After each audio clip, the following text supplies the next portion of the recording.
Hi, kids. How are you? This episode of the Nick DiPaolo podcast brought to you by AdamandEve.com. Let me ask you a question. Are you getting enough? I bet you'd love more, right, you dirty little piggy? Well, AdamandEve.com wants to give you more with 10 free gifts. A little something, 10 free gifts, that's right. First, you'll get a sexy surprise for her. Second, a specially selected toy for him. And third, a little something we know you'll both love. Plus, you'll get 6 full-length adult movies on DVD. And number 10, free shipping on your entire order. That's right, folks, free shipping.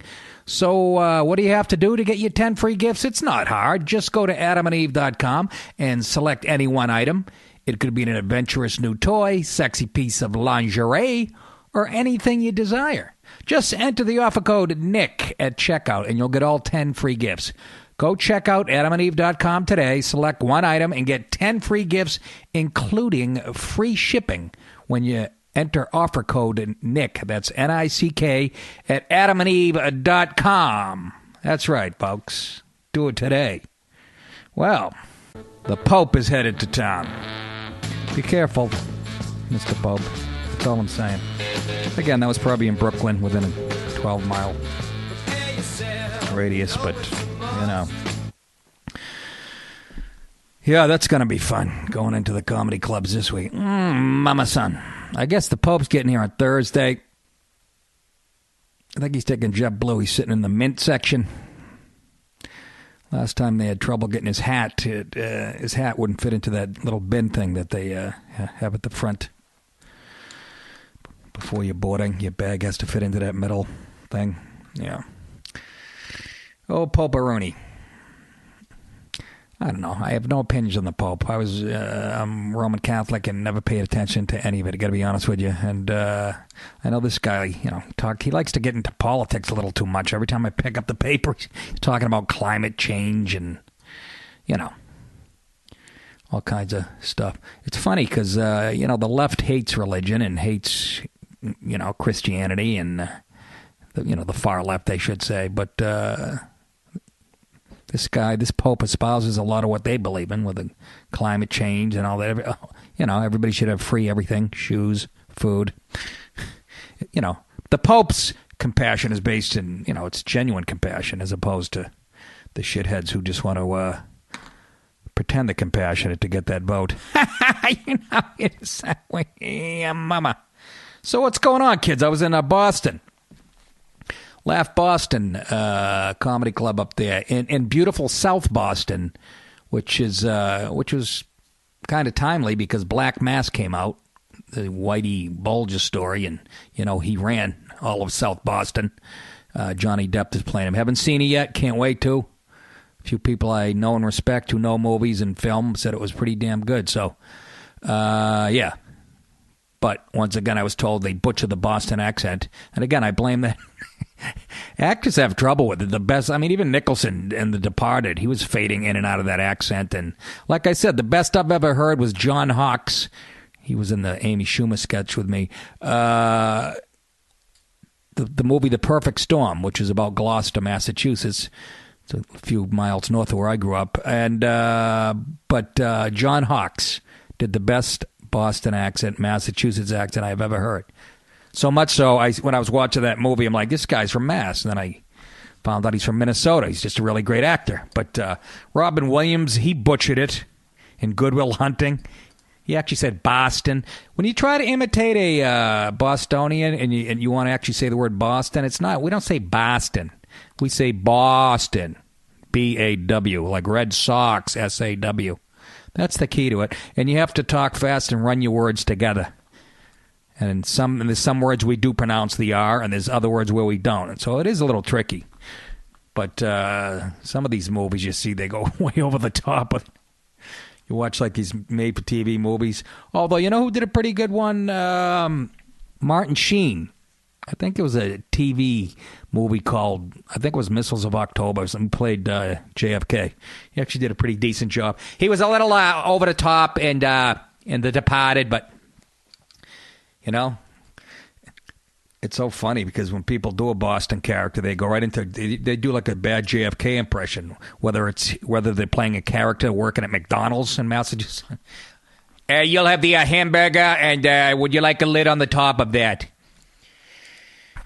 So, South Boston, Laugh Boston, great club, had a great time. Audiences were great, and thank you for coming out, those of you who did, and those of you who didn't go, fuck yourself. Anyways, just kidding. It was good. It's a beautiful club. South Boston looks like San Francisco now, as far as...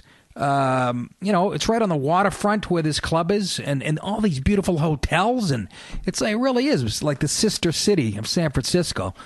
Probably even more liberal, for Christ's sake. But it was packed. Had a nice lobster. Had a lobster with some fucking tartar sauce on that side. And at the Yankee Lobster Company. There's all these beautiful restaurants right on the water, legal seafoods. And I'm like, if I go in there, they're going to whack me for about $70 a pound. So I went to this little thing about the size of a deli. It was called Yankee Lobster Company, right at the end of where all the beautiful lobsters are, like an ugly little duckling place. They had seats outside and stuff, a few seats, but you go in, walk up to the counter and order like you're at a bodega almost, and still got whacked for $19 a pound, but it was delicious. I'm sitting... Boy, how stupid did I look? Don't you hate when you eat alone in a restaurant? You feel everybody's watching. Look at the lonely fucking loser. Probably a comedian on the road. Exactly. I'm sitting there with my lobster bib on like a mameluke. Just sitting there facing the rest of the... My table's facing the rest of the restaurant. You see people looking up going, look at that jerk off. Saw him on Comedy Central in 1926. And I'm just sitting there eating. I got like a 2.5-pound lobster. And it was fucking delicious. Cup of chowder. It was delicious. And then, I just can't believe. South Boston used to be a real armpit. It's like the one section nobody ever went to years ago. It's even more built up than when I went there last year. Just gorgeous hotels. Seaport Hotel I stayed at. Tremendous. And a good comedy club, too. So, to my fellow comedians, get up there and do it. It's a nice room. And they have another one. The guy that owns it, John Tobin, has another club, right? Gillette Stadium. They have a whole big mall and everything, like all new stadiums. But he has another comedy club that I'm doing in December in Foxborough, right at Gillette Stadium, which I'm ashamed and embarrassed to say I've never been to. Can you imagine? What can I say, folks? The Pats have been on quite a run for the last 15 years. Not easy to get tickets. Although if I hit up Lenny Clark or Mike Clark, his brother, they're in tight with the Crafts. I think I could probably probably sit right in the booth. But we'll get to the Patriots and terrific Tom. He's never looked better. He's got a real chip on his ass, I'll tell you. He looked great. But we'll get to that at the end. I throw in a little sports. I don't like to do too much of that topical sports shit because, again, you guys could be listening to this show tonight or fucking 3 weeks from tonight. That's the thing I don't like about podcasts. Well, maybe I'll get a real radio job someday. Could that fucking happen? Your mother's ass. What do I want to talk about? Got to see my buddy. I went up to see my parents in Danvers. And that was a painful 5 hours. No. And it's just scary, man. My dad's going to be 80 in October, which, it's just, I can't. My mother's like 78. Acts like she's 178. No. So, got to see them, and I got to see my buddy Bob Murphy, who, if you watch some of my specials, I put his name right in the credits at the end because he's one of the reasons I became a comedian. He was so goddamn funny in high school. Graduated first or second in our class. He writes public policy up in Northern California for a company called SRI. I'm just a brilliant guy, and is fucking funny, and hadn't seen him in years. Brought his wife, got to meet his daughter. He's got a kid playing football up in Northern California. His son was only like 15. He's a middle linebacker, which surprised me because Murph's up in Northern California is one of the places where people aren't letting their it's brainy elitist intellectual types and that's not what Murph is, by the way. He's just a funny friggin' Irishman is what he is. But they're like, in that part of the area I was talking to Murph, that's where they're not letting their kids play. It's football. There's hardly any youth football up there. So I was so happy when I heard Murph's kid is obsessed. He said he loves football. And, what with all the concussions and stuff. And I was talking to Murph's wife, said she read an article in the paper. There's hardly any young kids playing football in that area because apparently the mothers make the decision whether the son's going to play football or not. And to you fathers out there, step it up, man up. What, do you want to live in a fucking soccer nation the rest of your life? Excuse me. That was the 6 pounds of melted butter I had this weekend. I got an ass on me like Hillary Clinton. I ate like an animal. Can't help it. Room service. They can bring a lobster roll to my room. I'm fucking drunk. I'm not going to... It's between that and the $8 Snickers bar. Come on. So, it was good to see Murph. Just a funny SOB and to meet his daughter. And I can't believe he's got a 15-year-old son. And we'll all be dead soon. I think that's the point, the underlying theme in all my podcasts, with my positivity. Don't you think so? What else I want to talk about here? The debate last week. Didn't get to comment it until now. And it was interesting.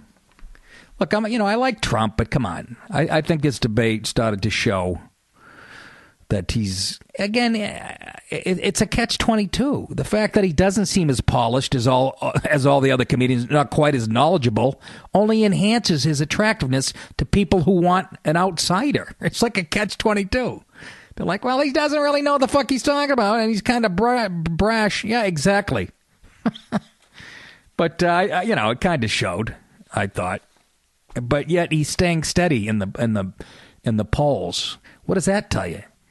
It's a real fuck you to the rest of the establishment politicians, his popularity. And people they're like, yeah, we don't care if he didn't do that well. Fuck you. We're still voting for him because we hate you that much. That's all this is about. It's fun, isn't it? It's crazy to watch.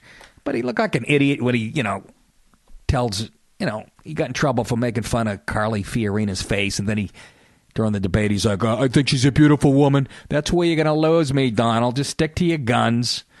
And Carly Fiorina is like, I think all the women heard what he said. She was kind of playing like the victim card, which is not the sign of a strong woman there. She should be like, yeah, I'm not a pretty face. You know what that proves? It proves that I got to the top by my intellect. I didn't sleep my way to the top with this puss, did I? And who's Trump to be making fun of people's looks? Like I said on stage, if JFK had Donald Trump's hair, he'd still be alive today. I really believe that. There's no bullet could penetrate that fucking bird's nest he's got going. But,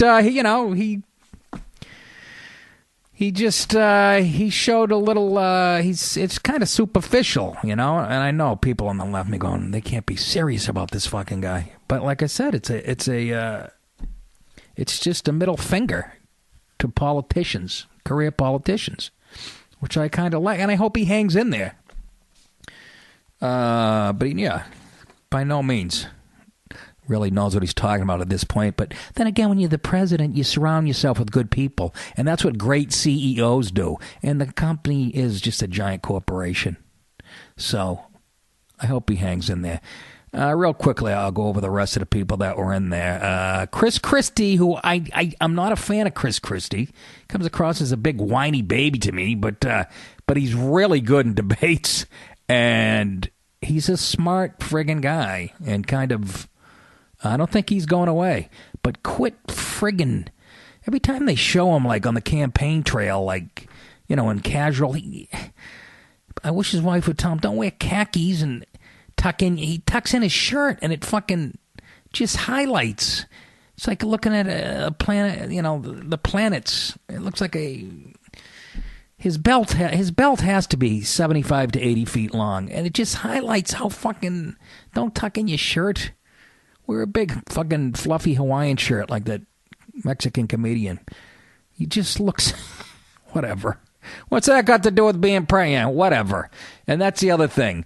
All this nonsense about Carly Fiorina. They would never make fun of a man's look when it comes to being a president or bullshit.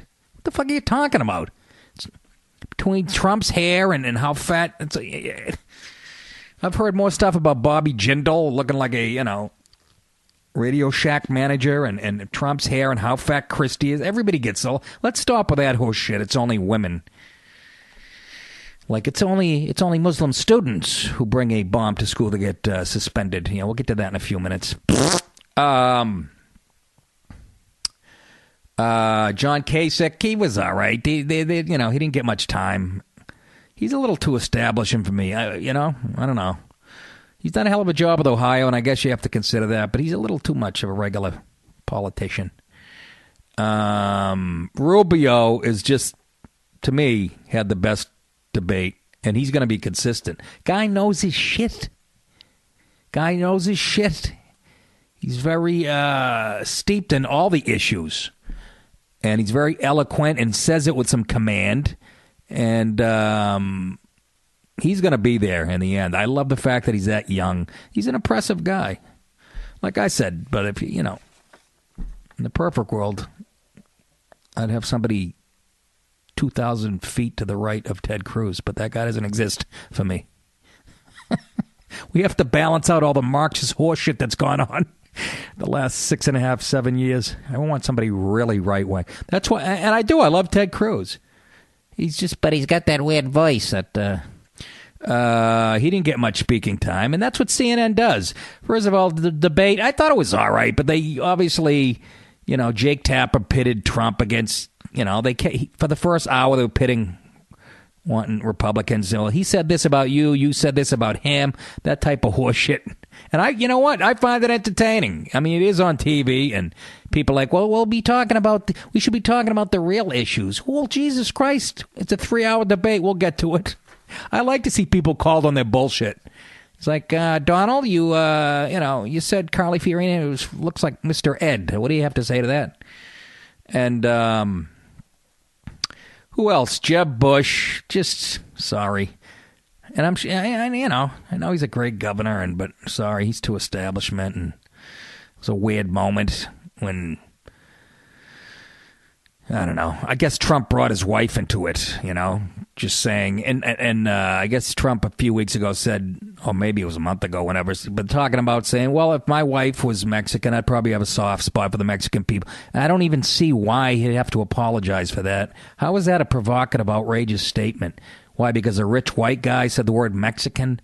George and Jeb Bush during the debate, you should really apologize toward Donald. And he's like, I'm not going to apologize. And he shouldn't. He didn't say anything wrong.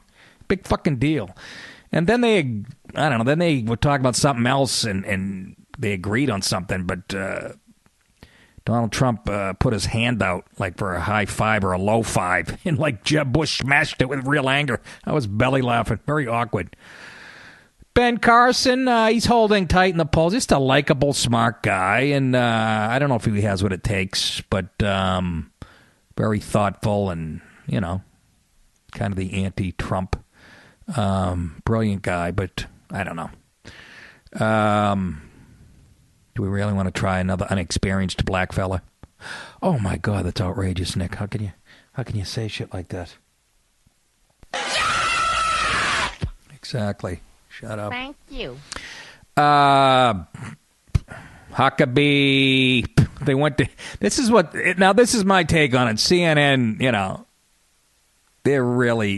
they try to hide their left-wing fucking slant, but they're really threatened by like Ted Cruz. That's why he got about 4 minutes, and Huckabee got about 3.5 minutes.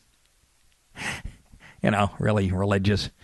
Scott Walker, sorry, dude. Sorry. And you're an oppressive guy. You took on the unions in Wisconsin, but you look like you're stoned, number one. He's got his eyes. He's got that sort of Jim Brewer eyelids half shut look. And he's just got no charisma. He's just a nice guy from the Midwest who wears pleated khakis on the weekend. And he's just got that poor male pattern baldness happening, too. Looks like somebody set off a cherry bomb in the back of his head. He's got that spray paint that shit, will you? He just doesn't have that charisma, I don't think, and he's definitely a smart guy with big balls or whatever, but just blending in. Blah. So Rand Paul, Trump made fun of his Trump comes out at the opening of the debate. I don't know what Rand Paul's doing. He's got less than 1%. Just a sucker punch to open the debate. And Rand Paul's a smart guy, but I don't know, man. Surprised to me that he's not making more headway. But he didn't get that much. I'll tell you, I watched the undercard debate at the children's table, and Lindsey Graham, that psycho, that 60-year-old bachelor, he was friggin' hilarious. He's obsessed with radical Islam, and he's all about the military because he's a military guy. But it didn't matter what they asked him. It was so goddamn funny, you know? Like, Lindsay, what did you think of the breakfast they had at the... Well, breakfast was delicious, but I hope it wasn't made by an Islamic extremist. Just no matter what you fucking asked him, just obsessed. The economy, we've grown at less than 2% in the last 3 quarters. Well, yeah, goddamn Islamists. Didn't matter. He kept coming back to it, and he showed like a humorous side. I can't remember any of the jokes, but he was kind of funny. I actually thought he won that debate, and Bobby Jindal was pretty good too.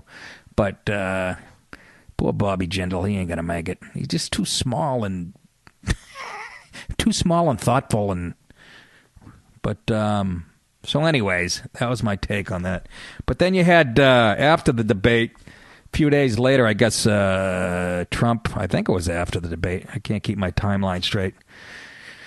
But he was doing something in New Hampshire, and they did a question and answer thing. And I got a sound clip. Some guy stood up and, talked about the president and Muslims and whether he was one. It, to me, sounds so staged. I had heard about it, and then I saw it on, Sunday morning shows. They showed the clip.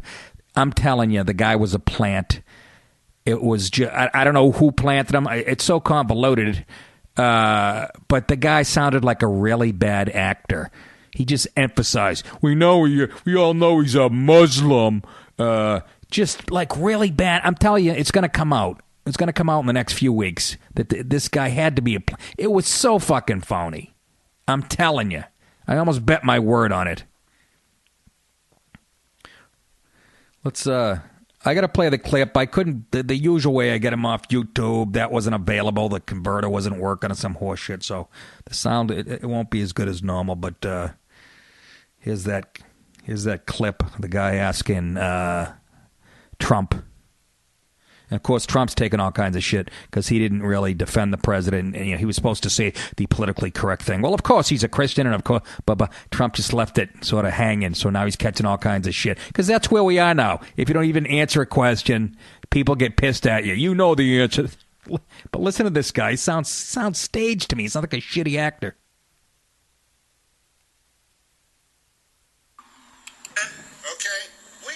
Problem in this country. It's called Muslims. We know our current president is one. Right. You know he's not even an American. We need this birth certificates, man. But anyway, we have training camps growing where they want to kill us. Mm-hmm. That's my question. When can we get rid of it? We all know our current president is one. Did that sound phony to you? Fucking staged? I'm telling you. It reminds me of remember it happened when McCain was running. Somebody asked him about it, and he defended the president. And they do so much research and polling. They're like, that probably that hurt McCain the way he handled it. Let's do that again. It just, to me, if that guy is real, he came across as a shitty actor. And of course, Trump, like I said, just didn't say, "Well, you're crazy." Of course, he was. He just left it out there, which is actually a smart thing to do. Oh, my aching ass. So, yeah, interesting. So Carly Fiorina was really good in the debate.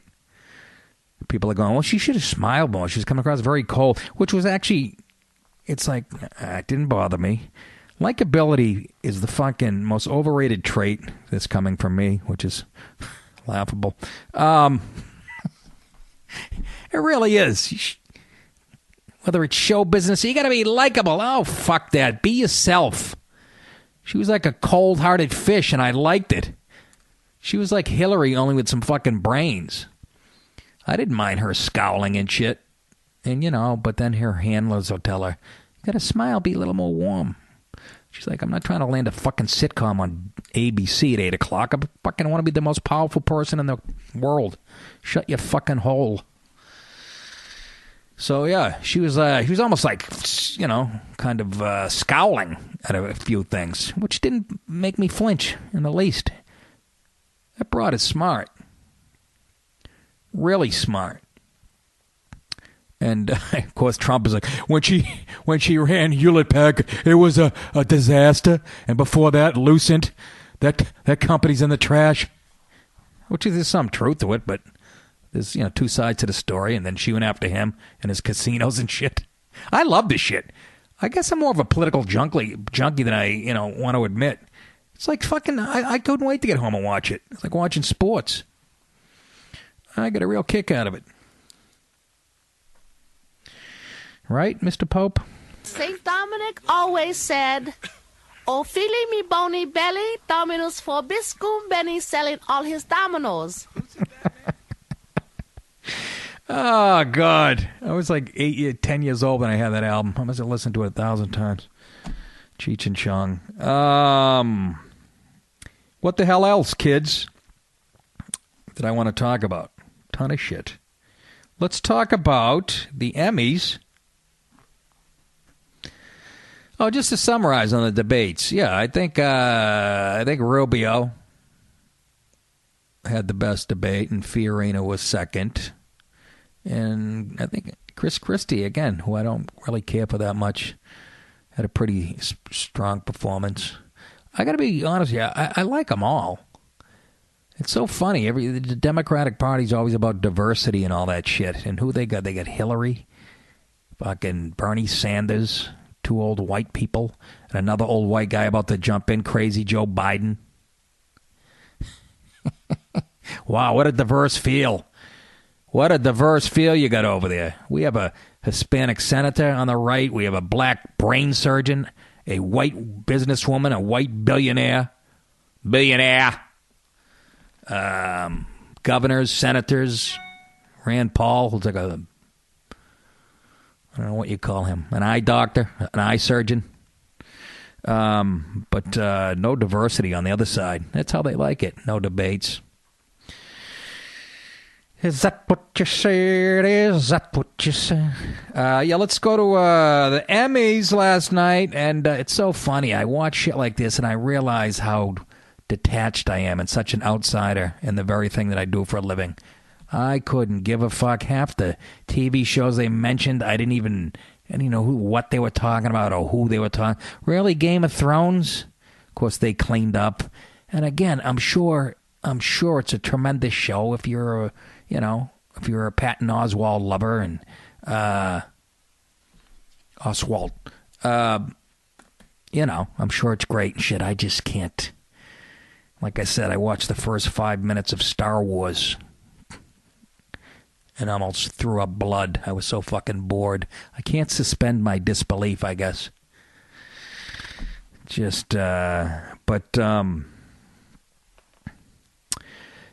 Samberg hosted it and did a good job. I mean, again, I'm taking it for what it is. I know when I sit down to watch this shit that the jokes on the opening monologue are all going to be very liberal and PC, but they try to pull themselves off as, kind of rebels when these guys host these things, and the jokes are supposed to be a little edgy. And there's nothing edgy about it, especially in front of a very Hollywood liberal crowd. But the pacing was good. The material, he was energetic, and he was good. He was confident, and he did it. I thought he did a nice job. Again, I'm judging this on a curve because I can't stand the 3 seconds into the monologue, they had to establish that, Donald Trump's a racist, and let's listen to a little bit of the opening monologue. And again, it's so funny. Even when he delved into like jokes that are socially relevant, political in nature or whatever, even in front of a crowd that liberal, even with liberal punchlines or whatever, there's like a mediocre response. Do you know what I mean? Whether it's race or religion. I'll give you a little example right here. The big story this year, of course, is diversity. This is the most diverse group of nominees in Emmy history. So congratulations, Hollywood. You did it. How quick they are to applaud diversity. Fucking sheep. Yeah. Racism is over. Don't fact check that. Of course, given our history being more diverse than ever isn't always saying that much. I mean, I bet on the day of Jackie Robinson's first game, the baseball commissioner was like, this year's Brooklyn Dodgers are more diverse than ever in history. You know, it's good. Nothing. That's probably what he said. Even though it was PC. The wage gap between men and women hired for major roles in Hollywood is still an issue. Wait, I'm sorry, I misread that. The age gap between men and women hired for major roles in Hollywood is still an issue. Wait, I'm sorry, I misread it again. It's both. Still both. So crappy on two fronts.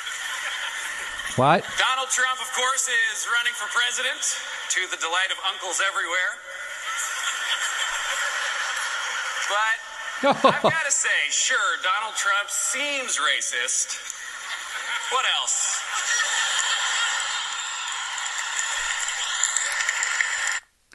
That was actually sort of, and I know my comedy, you know that I know somebody on the writing staff probably saw Geraldo.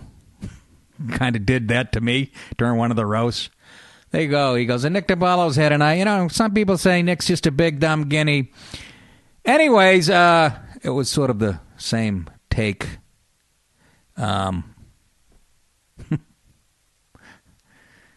But, yeah, so there's some more. Side note, is it just me or does Bernie Sanders always look like his flight is delayed? The classic trick. See, that's the classic trick. They take a shot at Trump, and now we have to take a shot at somebody on the left. And that way it'll look like it's balanced and fair. But the difference being is they call Trump a racist, and then they make fun of Bernie Sanders' hair. He looks like he's a mess, late for his flight. But if you look at the box score, hey, they took a shot at both sides. That's a classic move in the politically correct world of Hollywood. No, we took a shot at everybody. Yeah, but you call one of them a racist, which is the worst thing you can do today. But it was funny enough, I'm saying. It was good for what it was. I thought Andy Samberg was pretty damn good, actually. And I didn't... and don't think I sat there through all 3 hours of the show. I was watching Packers and Seahawks. Of course, I DVR'd this, and you know how it is. It's just so... And then, Viola Davis, you know how sometimes when somebody wins something, they have to get a little preachy. And she's a black actress, very talented woman, who won I think she was the first African-American woman to get Best Actress in a Drama or whatever. And, of course, she had to get preachy and horseshit and the type of stuff that really gets under my skin. But let's listen to a little of her speech. In my mind, I see a line. And over that line, I see green fields and lovely flowers and beautiful white women with their arms stretched out to me over that line. But I can't seem to get there no how. I can't seem to get over that line. That was Harriet Tubman in the 1800s. It sounded like Rex Ryan in the 2000s talking about the Patriots defense. Come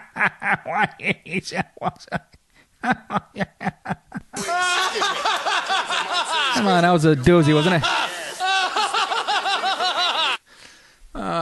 What else you got to say? And let me tell you something.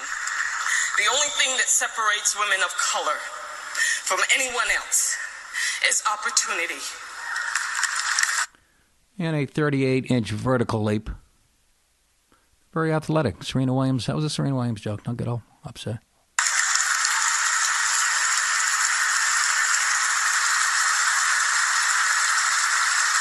You cannot win an Emmy for roles that are simply not there.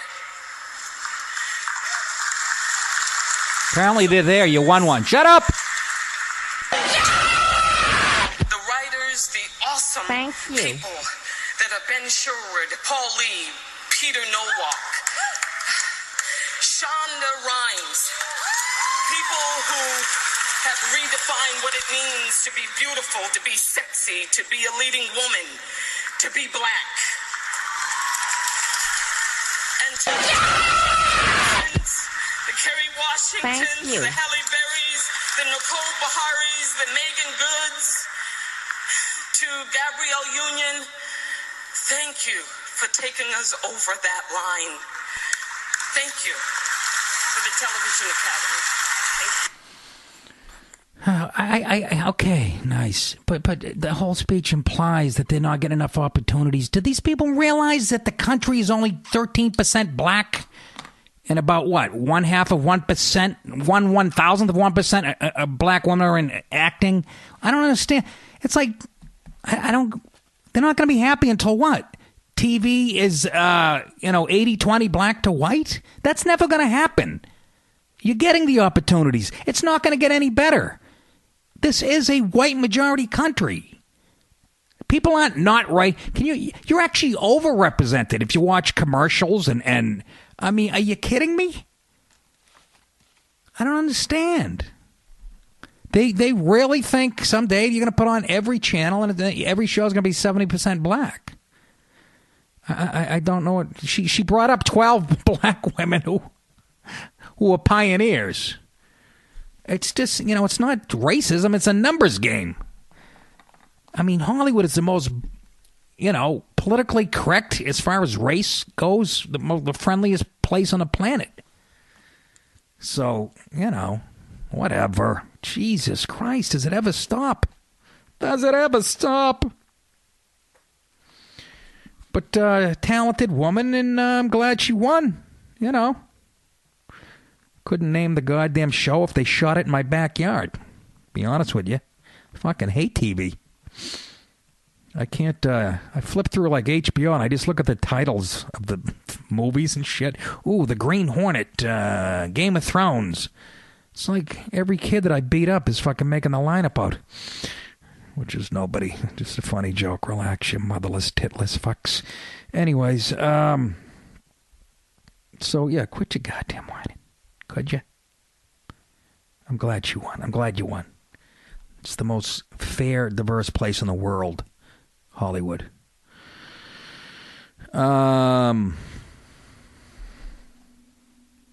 Those all the clips I can play off my phone?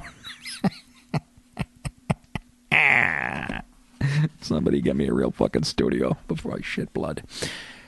My favorite part of these award shows... Oh, and let me just read off. I should give you the results, I guess, if you're interested. If you're real hardcore fans of mine, you probably don't give a rat's ass. But real quick, I'll rip through them.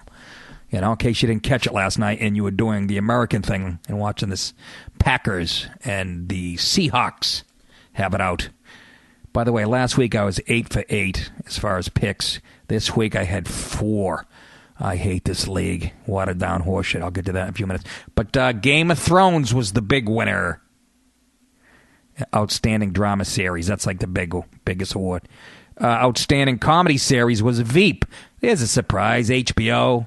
Julia Louis-Dreyfus. She needs another trophy, huh? If you're a committed liberal, though, they will fucking... John Hamm, Mad Men. Finally, the guy's been nominated. I don't know how many times. That's a series I did watch on HBO and fucking was it HBO? I'm not even sure. Whatever it was. AMC. What am I saying? Yeah, AMC. Mad Men. He was great, man. He finally won it. Viola Davis, How to Get Away with Murder. Jesus, I'm surprised they weren't picking. Why you got to give a black woman and why you got to call the show Murder? She was the winner, Viola Davis. She's been around a long time. Good for her. Outstanding lead actor in a comedy series was Jeffrey Tambor for Transparent. He plays a transgender person. Do you really think that wouldn't win? I'm thinking about having a snatch sewed on to my back. Maybe I'll get nominated for something.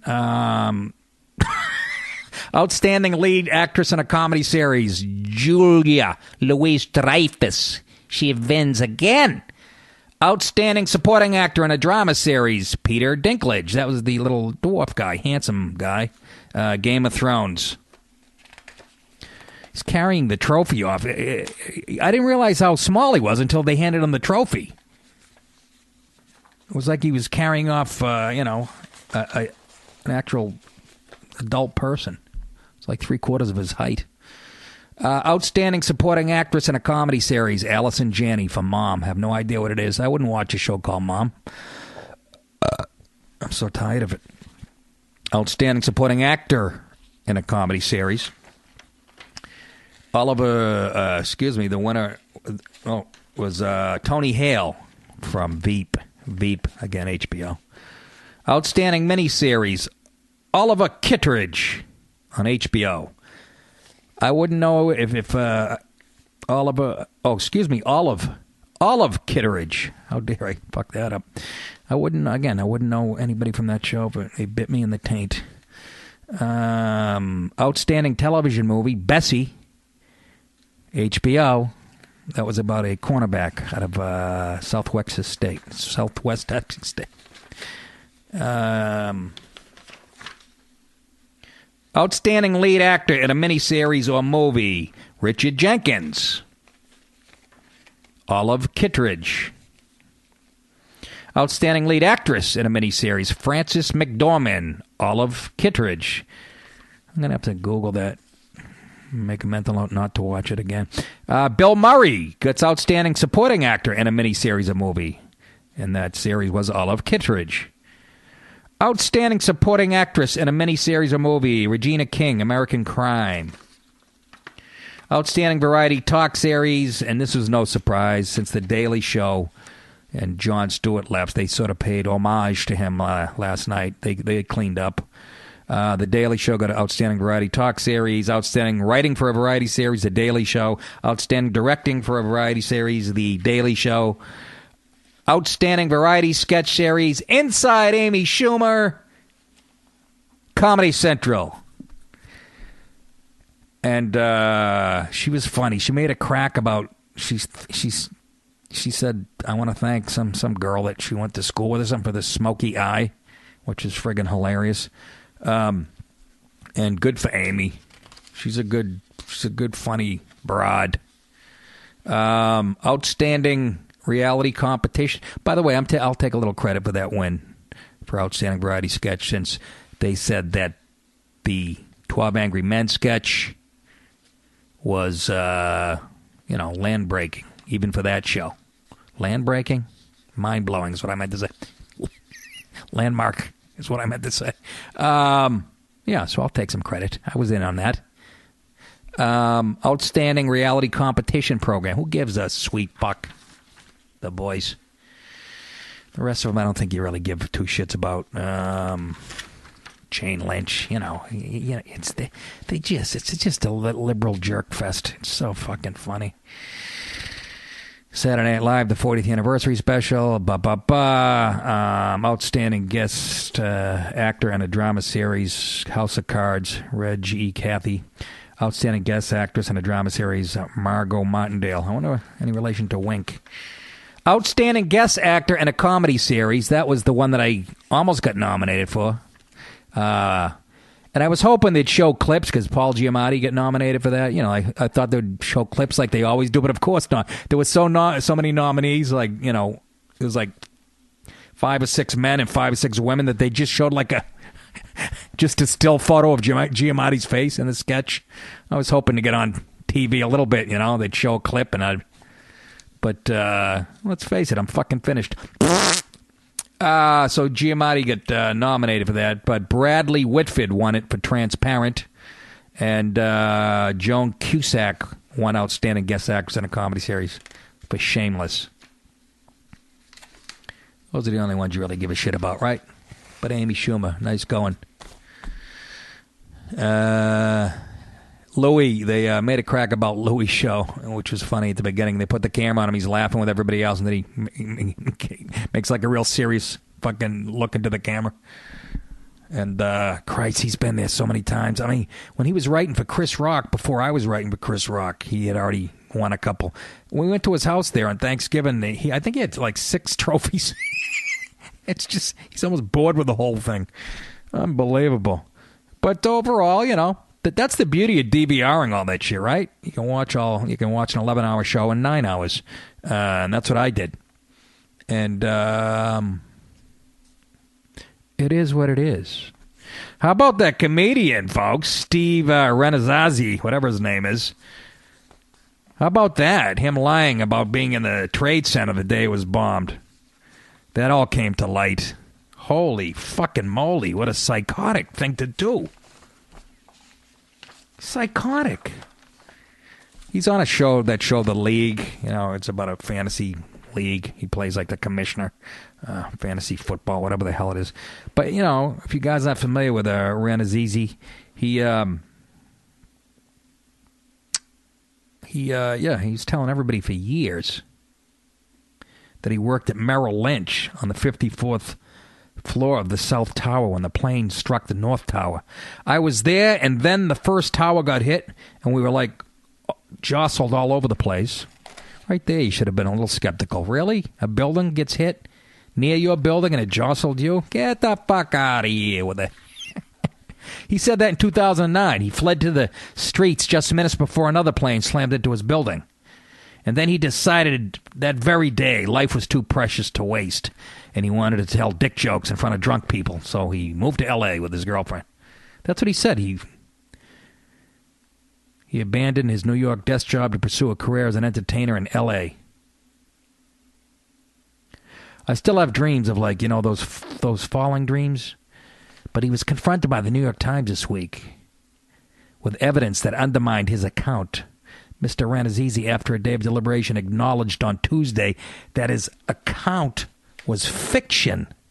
You fucking believe it? Just a big fat lie. I can't believe the balls. That's like psychotic behavior, isn't it?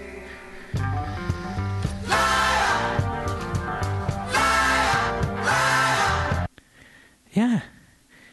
Actually, he had been working in Midtown that day and not for Merrill Lynch, which has no record of his employment and had no offices in either tower. Jesus Christ, you might want to do a little research before you tell a lie that's going to ruin your life. So he said, I was not at the Trade Center on that day. He said in a statement provided by his publicist. I don't know why I said this. This was inexcusable. I am truly sorry. And he lost a Buffalo Wild Wings commercial because of it. At least they had some morals. Of course, Comedy Central had a big decision to make because this came out last week, and his special was going to air Saturday night. And guess what, folks? Just like I told my wife. My wife's like, no, they'll never show it now. I go, are you nuts? You don't know TV, do you? The fact that they have all this heat on this kid, that's just publicity. There's no bad publicity, even when it's negative. And sure enough, in true showbiz fashion, Comedy Central just fucking came up with some excuse to play that special. Right? We are currently, this is before they aired the special, Comedy Central, so we're currently reevaluating our relationship with Steve, pending a review of all the facts. Yeah, this is how they probably reevaluated. They got in the room, they went, hey, you know how much heat is on this fucking thing? We're going to draw huge eyes. Anybody else there want to lie? Maybe we can get another comedian to say that he was in fucking WW2. Comedy Central expressed similar disappointment, said to it had not decided, but they ended up showing it. And then, of course, FX Network, whose FXX carries The League. That's a show he's been on for like 7 seasons. They said, well, Mr. Rannazzisi's deception has been upsetting and unfortunate. We're money-grubbing whores, so fuck it, we're going to show it anyways. It still would go forward with him as a character in the show's final season. We believe Steve is sincere in his apology and will do everything he can to make amends moving forward. I'm sure that would have been their take if it was like a competing show with theirs. Unbelievable. You know, just disrespectful that is to people who died that day and families who lost loved ones and all that I mean, that's fucking... When do you say... So when would you not show a guy special? Well, he raped a 6-year-old girl, but I mean, she was... Come on, you see how she was dressed on the swing set? Just... That's all you need to know about TV, folks, and the people who run it. I guess Wild Wings... They said, fuck this kid. Probably because some guy that works at Fryer later lost his cousin in the second tower, and I don't know, but good for Wild Wings. This is Steve. For many years, more than anything, he said, I have wished that with silence I could somehow erase a story told by an immature young man, like as he's separating himself. That's what psychos do. Like after some psycho stabs his, 8 people in a school, and they go, it was my alter ego. That's not me. I don't even remember doing it. They always separate themselves. First sign of a true psycho. So it was an immature young man then,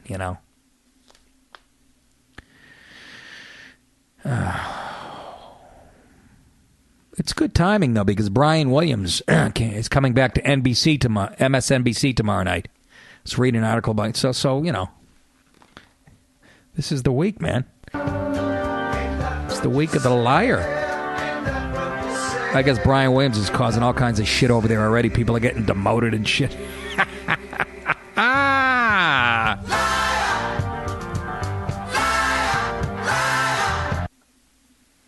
He wasn't the only one. To be fair to Mr. Rannazzisi, there was a few people that have lied about that since. There was a Spanish woman named Alicia Esteve Head, who went by the name of Tania Head. She joined the World Trade Center Survivors Network Support Group and went on to become its president, but her story of escape from the 78th floor of the South Tower was fabricated. She was believed to be in Barcelona on September 11th. So he's not alone, but some people do anything to get famous. Because he talked about it on Maron's podcast, too,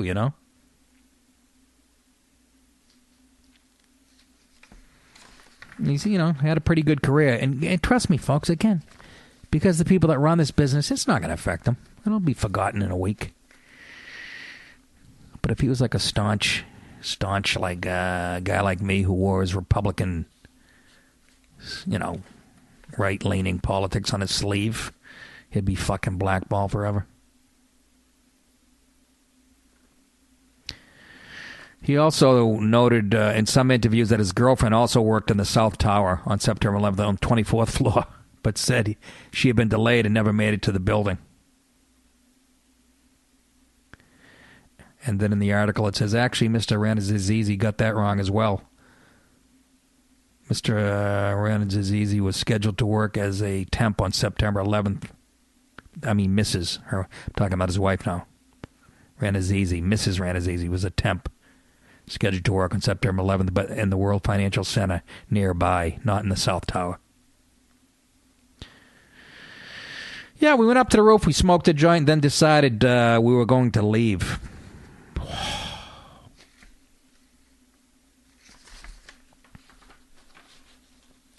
Unbelievable, huh?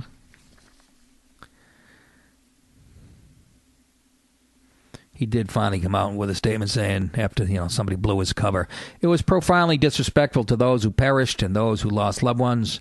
The stupidity and guilt I have felt for many years has not abated. It was an early taste of having a public persona, and I made a terrible mistake. All I can ask is for forgiveness. Well, you're working in the right town.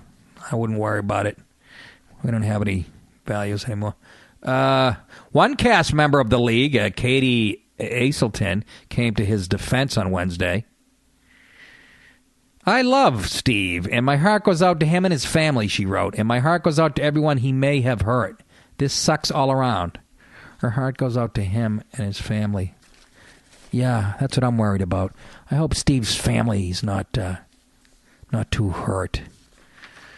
Spoken like a true actress and fucking Hollywood nitwit.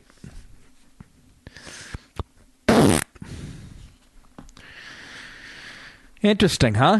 Only Wild Wings stepped up. I want to see if anybody else, if there's any more fallout. Like I said, I say no, most likely. What would possess you? Can you imagine? What would you possess you? Fame, I guess. You are correct, sir. Oh, then we had this story about little, again, I haven't talked to you. This is a week old or so, but I haven't seen you. Talked to you since last Monday. A little friend, Ahmed Muhammad, the student who brought the homemade clock he made to a school. I think it was in Texas somewhere. And This one just fried my balls. If anybody... 14-year-old kid. He brought a beeping, strange-looking homemade concealed device. Turned out to be a clock. And, of course, the cops overreacted and arrested him. But the dirty little secret is he wouldn't give the cops any information. Little Ahmed, if he's a genius, like you say, he doesn't seem too bright to have a name Ahmed Mohammed and bring a clock to school that looks just like a bomb with wires hanging out of it. I think he's fucking with our heads. Just like, remember a few years ago, there's like 5 Muslim guys that got on a plane in Minneapolis and they started chanting and switching seats and shit just to fuck with people on the plane. And of course, all the libs, oh my God, this is horrible. They singled him out because he's a Muslim and that's stereotyping and it would never happen to a white kid and blah, blah, blah, which is so far from the God. It's just the opposite, actually. A few examples. Dyer County, Tennessee, there was a woman named Kendra Turner, a girl. She was suspended for saying bless you after somebody sneezed and that her teacher told her that she would have no godly speaking in class. The school administrator in that situation said it was not a religious issue at all, but more of an issue teacher felt was a distraction in her class. But they didn't mention. I guess students posted photos that showed "bless you" on a list of expressions banned in the classroom by the teacher. And then you had the little kid from Maryland. Remember the 7-year-old kid? He chewed his Pop-Tart into the shape of a pistol and pretended to shoot students with it. Nothing more dangerous than a fucking loaded pastry, loaded with nice fruit filling. Can you imagine? He was kicked out of school for chewing a Pop-Tart into a pastry. White kid. This kid's being invited to the White House, little Muhammad, naturally. Because his life is ruined now. Somebody hurt his feelings for 30 fucking seconds. So jerk-off in chief is having him to the White House. And shithead who invented Facebook, Zuckerberg, is like, you can work for me anytime. You guys are mentally fucking ill. You're childish. Another example of a white... there's another example of a white kid. Again, they say this wouldn't happen if he was white. Alex Stone, a 16-year-old white kid from Somerville, South Carolina, wrote a short story in which he imagined using a gun to kill a dinosaur. For this, his locker was searched and he was arrested, handcuffed, charged with disorderly conduct, and suspended from school for 3 days. So I guess it's only, prejudging and stereotyping and hurtful when it happens to a person of color like little Muhammad. The cops they overreacted a little bit, but that's because he didn't give them all the information once they started talking to him. This kid knows what he's fucking doing. It'll be like me showing up, let's say in the 50s and 60s, if I was a kid, I'm really Italian looking, me showing up at the class with a zoot suit on and a violin case under my arm and a fedora. Oh, my God. You guys got to get over it, you fucking politically correct douches. You have to get over this. How is stereotyping or prejudging somebody? It's worse than pedophilia. They look at it worse than pedophilia. He's getting invited to the White House because somebody might have hurt his feelings for 5 fucking seconds. Unbelievable. Get the fuck over it. Most tolerant nation on the face of the earth. Unbelievable. You're so blind. You're so blinded by your hatred for this country. You can't perceive reality and you fucking lost it. They're looking for excuse since 9/11 to prove homophobia. And the opposite is just the truth. It couldn't be more welcome. We still welcome them here. Even though they're setting up shop and trying to get Muslim extremists, that is, not little Mohammeds. But I'm just saying, after 9/11, imagine if we knocked something over in Mecca, the U.S. And I know people are going, well, that's what we're doing. Our foreign policy, it's all about that. That's why terrorists are being created. We have been so... I think I just remember that one guy getting murdered. Some racist idiot like in Arizona shot an Indian Sikh because he had like a turban on, thinking it was right up to 9/11. But there's been no such thing. Huh? How many? I want to know how many innocent Muslims have died, attacked because they were Muslim in this country since 9/11, which is 14 years ago. You can count them on one hand, not even probably. But this kid's getting a front seat at the White House. Obama, you are just a hateful, hateful fella. You hide it well with your beautiful smile, in my opinion. Invite those white kids. And invite the parents of the girl who got shot in San Francisco by the illegal alien. No, you're not going to have Kate Stanley's? I bet you he is now, after this story broke. Yeah, that one really got me. Did you see the fucking thing? It looked more like a bomb than a bomb. It had like 16,000 wires hanging out of it. Brings it in a suitcase. Yeah, good idea. Why don't you try to board a Delta flight after school with it? See how many people you can make look like an asshole. And if the cops didn't do anything, or the school authorities, and it went off... See, there are, there's cause and effect, folks. Jesus H. Have I hit it all? The Pope. Oh, as far as the Emmys goes, and this is always my favorite part of these awards. Like in memoriams when they show the people who passed away? Why does that... I don't... It's just, I think it's always really well done, and I get my eyes well up. I see all these people dying that... Now it's this generation before me. It's like, when I'm watching it, like, I'm on deck. You're going to, at a blink of an eye, I'm going to be, if I make it that far. But like all these people, people that I watched on TV, whether it's Leonard Nimoy in the 70s or...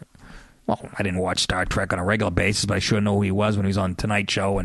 But I didn't know... I don't think I knew that Mo Green died. Alex Rocco. Originally from Boston, by the way. Did you know Mo Green died? The guy? Alex Rocco's the actor?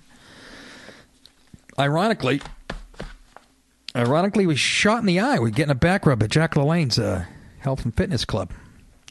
No. But yeah, I didn't know he passed away this past year. And Donna Douglas. Ellie Mae Clampett. Remember the blonde Ellie Mae, the daughter? Who I used to jerk off to? Well, she was in her cement pond. She died. That one made me really sad. Those are all the shows that I grew up with. Martin Milner. 1 Adam 12, the first cop show. Absolutely loved 1 Adam 12. It was him and Kent McCord. They drove around in a cop car, really cheesy. They had some really cheesy lines. But I wonder if you can get that on, like, Nickelodeon. I remember they were following, my favorite line from that show, they're following a drunk driver, and he was weaving all over the place, and Martin Milner looks at his partner, and he goes, give him a ball of yarn, he'll knit us both a sweater. That type of 1970s corny dialogue. But it was a cop show. It was great. 1 Adam 12, see the man? The corner of Fight the Power and Die Whitey Avenue. And, of course, Frank Gifford. That's what's creepy. Frank's gone. Dandy Don's gone. Howard's gone. All these guys. Come on. I was watching them when I was a teen. My generation's on deck. Watch the NFL. And, again, it backed up everything I said last week, why I prefer college football. I've never seen so many penalties. They must have set a record this week. I know the Buffalo Patriots game definitely set a record. They had 24 or 25 penalties, which at that point is over officiating. I don't give a shit what anybody says. When you're into the 20s, it's over officiating. But it's so sloppy. That's what I said last week, why I love college football. It's a lot cleaner game. And hey, NFL, I'm going to say this again, and I'm going to keep saying it. I've said it on every fucking podcast. You have to change the push in the back rule on punting and kickoff, on any kicking plays. You have to change the fucking rule. I'm going to say this again. I've said it before. The Howard Cosell brought this up in the 80s. Over 60% of kicking, it's got to be up to 80% now. On kick plays is a penalty. On 68, Howard Cosell said this years ago. He made a great point. He was a smart guy, other than just a loudmouth. He said that means there's something fundamentally flawed in the rule. And it is. You got to change it. Is anybody fucking hearing me out there? Every punt yesterday, and it wasn't just the Pats game, which was so hard to watch. Both teams. Pats had like 14 penalties, 12, and Buffalo had like 16. I couldn't believe. But that's over officiating. And the announcers in the booth aren't going to say that because you can't shit on the officials. You have to be a corporate show for the NFL. But that's over officiating. Some of these fucking guys are trying to get their SAG card. That's Screen Actors Guild card. You get on camera enough, you get a SAG card. Just fucking embarrassing. But every punt, Seattle Seahawks, every channel, I have DirecTV so I can watch them all. I'm flipping around, and there's a push in the... There must have been 7 different games I was watching. I saw at least 2 pushes on the backs on punt plays in 3 or 4 of the games. You got to change the fucking rule. What's the definition of insanity? Doing the same thing over and over again and expecting different results? I mean, what? You got to change it. Okay? Allow 1 push in the back or something. You got to get rid of the rule because the teams, there's a certain protocol on how punt return teams set up like a picket fence, and they're not going to change that the way the teams return a punt, and it's incongruent to the rules. You got to address the rule. You know, it's been going on for, like I said, since the late 80s.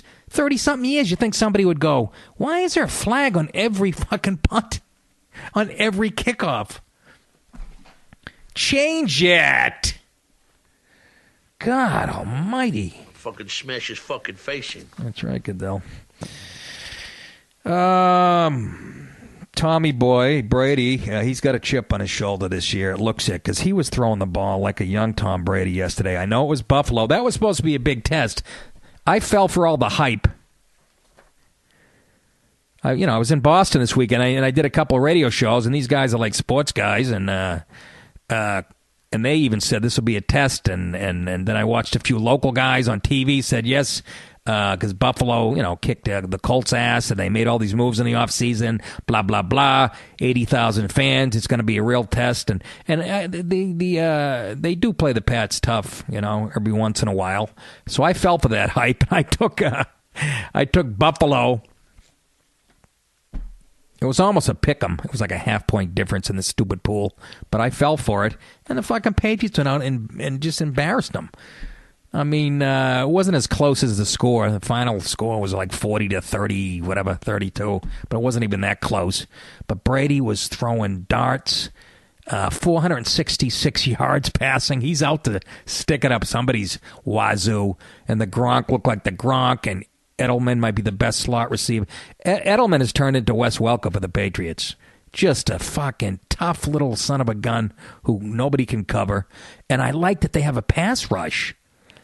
I loved Vince Wilfork, but he was great against the run because he was like built like a Coke machine. And but now they have some athleticism, and they're really pressuring the quarterback, and they look really good. Again, who knows? It's so early in the season. The Bills could end up 2-14.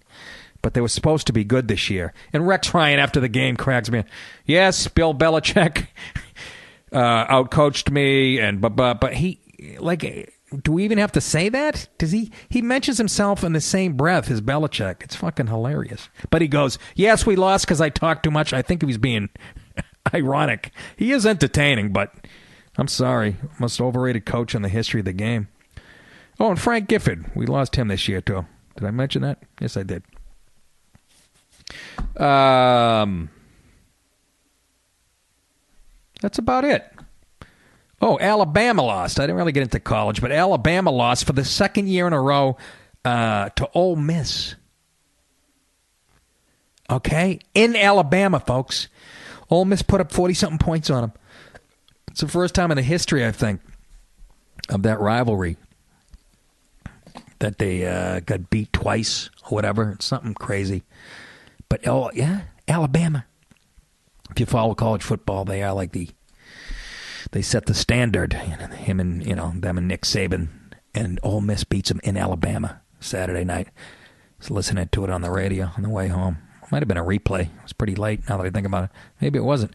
But anyways, so that was fucking crazy. Crazy. But like I said, I enjoy the college game. Just a lot less flags, a lot more discipline, and whatever. Did I cover it all? 7 people fatally shot in New York, That's probably the outer boroughs. But within a 24-hour period, yet de Blasio still preaching how safe it is. And yeah, good thing you get rid of that stop and frisk. What a douche. He is a one-termer if I've ever seen it. Oh, my God. Uncle Junior, what's up? Guy comes home with a bouquet of flowers for his wife. I guess I'll have to spread my legs now, she says. Why, he asks. Don't you have a vase? I'll laugh at that till I'm 106. All right, kids. Good talking to you again. Bump, bump, bump. This weekend, come see me at Governor's, Friday and Saturday night.